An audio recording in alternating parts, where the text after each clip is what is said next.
What really happens when the lights go out and the cameras stop rolling on one of TV's most iconic partnerships. For over a decade, Simon Cowell and David Walliams captivated millions as the magnetic force behind Britain's Got Talent. But what the world didn't see was the slow unraveling of a relationship built more on friction than friendship. Now, after years of keeping up appearances, the truth is bubbling to the surface, and it's messier than anyone expected. The fallout? Explosive. Simon Cowell, a man known for keeping his cool under pressure, finally snapped. And the trigger? None other than his longtime co-judge, David Walliams, who reportedly went off script and off the rails, leaving Simon publicly reeling. From 2012 to 2022, Britain's Got Talent wasn't just television, it was a national event. At the heart of the spectacle was the electric pairing of Simon, the cold calculated TV architect, and David, the unpredictable jester with a taste for controversy. Audiences loved them not just for the acts they judged, but for the chemistry they brought to the panel. Their banter was often sharper than Simon's critiques and more unexpected than any contestant's performance. Week after week, they delivered moments that felt unscripted, raw, and real. But behind the grins and gags, a tension had been quietly brewing, one that no editing could hide forever. Simon Cowell built his career on being in control. Whether on American Idol, The X Factor, or BGT, his word was law. He had a vision, a brand, and a legacy to protect. David, on the other hand, was never one to follow rules. As a comedian, author, and performer, he thrived on creative freedom. He didn't view Britain's Got Talent as a lifelong commitment, just a very public playground. This fundamental difference in how they viewed the show was the beginning of the divide. Simon wanted loyalty. David wanted laughs. That contrast became the silent spark of their collapse. What once felt like a dynamic and thrilling partnership had begun to shift into a subtle power struggle. Simon expected every detail to reflect his vision, from the lineup of contestants to the tone of the judges' remarks.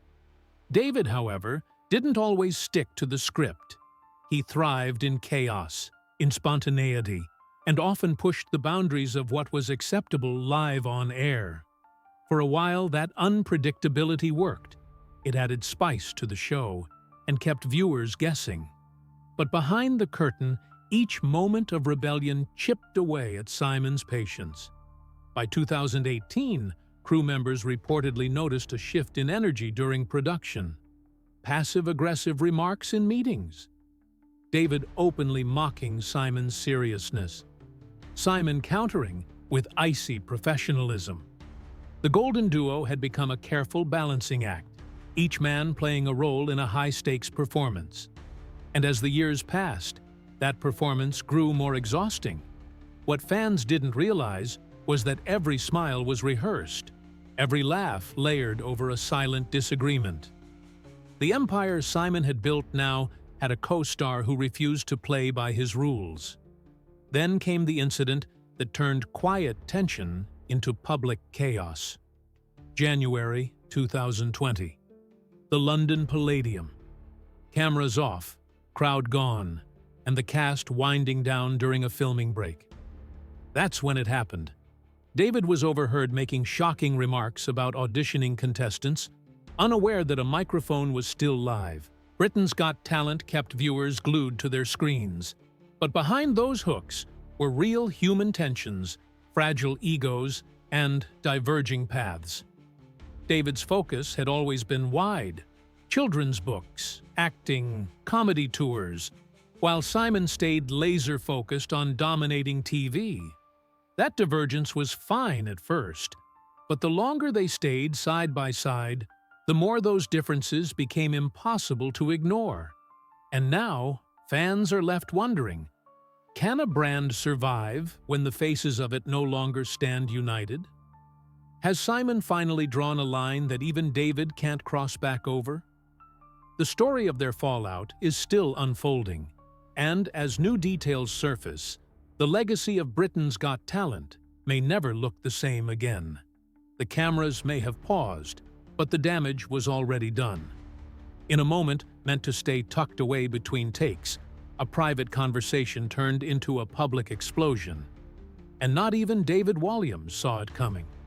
It was supposed to be routine downtime on set. The judges had stepped away, the crew relaxed for a beat. And the microphones? Supposedly off. But they weren't. And what they captured would erupt 2 years later, dismantling reputations and shaking the very walls of Britain's Got Talent. This wasn't just another leak. It was a ticking time bomb. Off mic, but not off record, David let loose with words no one ever expected from him. What spilled out was crude, harsh, and painfully misaligned with the charming, polished TV persona he'd cultivated for years. And while they were meant for no ears but his own, they traveled far. Once buried in the archives, the recording surfaced unexpectedly. And when it did, it detonated across the entertainment world like a shockwave. The public was stunned, but behind the scenes? Chaos. Simon Cowell, usually calm and calculating, reportedly lost his composure the moment the clip aired. Those close to the production described it as one of the few times Cowell truly unraveled in public. It wasn't just disappointment, it was disbelief. The man he'd worked beside for years had just brought a scandal to his doorstep. The backlash was immediate. Headlines blared, fans recoiled, and overnight, Walliams went from celebrated host to controversial headline. But here's the twist that caught even insiders off guard. The issue wasn't only what David said, it was how the world heard it. Someone on the inside had leaked it. That changed everything. This wasn't just embarrassment, this was sabotage, a betrayal that broke the unspoken trust between talent and crew. Television is built on relationships, on quiet moments that never see the light of day. When one of those moments went public, it cracked the foundation. A hook dropped with real-world consequences. As criticism swelled and viewers turned cold, Walliams tried to steer into damage control. A carefully worded apology, a swift response from his publicist, and a campaign to reclaim the narrative followed. But sincerity in the public eye is a tricky currency, especially when the internet refuses to forget. And still, the question loomed large. Who had leaked the footage? That single question turned a scandal into a conspiracy. By the time David filed a lawsuit against Fremantle Media, the powerhouse behind Britain's Got Talent, the tension had reached a boiling point. It wasn't just about reputation anymore, it was about justice. Walliams accused the company of breaching his privacy, of failing to protect moments that were never meant for public consumption. What followed wasn't just a legal battle, it was a cautionary tale for an entire industry. Could anyone truly trust what happens off-camera to stay off the record? Behind closed doors, Fremantle scrambled. They issued an apology, but the damage wasn't just to Walliams. Their credibility took a massive hit. What had once been a fortress of British entertainment now stood vulnerable. Executives whispered about internal leaks, employee loyalty, and the unsettling realization that trust had become their most fragile asset. And while the emotional distance grew, the financial reality for Walliams remained complex. Despite the scandal, David's wealth was formidable. With an estimated net worth exceeding $25 million, his empire was built not just on television, but on best-selling children's books, voiceover work, and lucrative endorsements. He's long been known for his obsession with classic British luxury, owning vintage Jaguars, and even being spotted driving an Aston Martin Vantage, a nod to his polished taste. His collection of Swiss timepieces, particularly his loyalty to Omega and Rolex, mirrored his persona. Elegant, timeless, and just flashy enough. Real estate? He owned a stunning multi-million-pound home in London's Belsize Park, known for its gated privacy and old-world charm. His secondary residence in the Cotswolds offered a serene escape from the media circus, boasting manicured gardens and full security systems. Yet, for all the luxury, Walliams remained business-savvy. He held silent stakes in several publishing ventures and had recently collaborated with production startups aimed at children's media. He had even consulted on AI-generated storytelling for animation, a move that insiders say will position him as a quiet innovator in the years ahead. As for his financial resilience, Walliams had a personal and business insurance network that shielded him well. From career interruption clauses to personal asset protection, he'd insured not only his homes, but also intellectual property tied to his best-selling books. These layers of protection weren't just smart, they were essential in weathering a scandal of this magnitude. His team's strategy offers a financial lesson many in the spotlight overlook. Diversify, protect, and always prepare for the unexpected. The story leaves us with more questions than answers. Who leaked the tape? Will the bond between Simon and David ever be restored? And perhaps the most pressing of all, how many more secrets still lie buried behind the gloss of primetime television? One thing's clear, the world of fame can be glittering and cruel in the same breath. And once trust is broken, even a public apology or a financial settlement can't always put the pieces back together. The industry had long whispered about tension between Simon Cowell and David Walliams, but no one expected the truth to explode so publicly and so coldly. On April 1, 2025, what started as a polished event during Advertising Week Europe became something far more explosive. A subtle takedown dressed in laughter. David Walliams took the stage with the practiced ease of a man used to the spotlight. Yet there was an unmistakable sharpness in his delivery that suggested more than just wit. The moment came like a casual joke, but its sting was undeniable. "I've won Best Judge 4 times. You know, Simon? Simon never won." The crowd tittered nervously, unsure if it was a playful jab or a shot fired across years of restrained silence. That wasn't just banter. It was an ambush cloaked in applause. That line landed like a stone in still water, ripples spreading, tension thickening. For over a decade, the two had anchored Britain's Got Talent with a blend of iron judgment and comedic levity. But now that chemistry felt like an illusion shattered in a single breath. Cowell, once the unshakable face of authority in the talent world, suddenly looked vulnerable without even being present.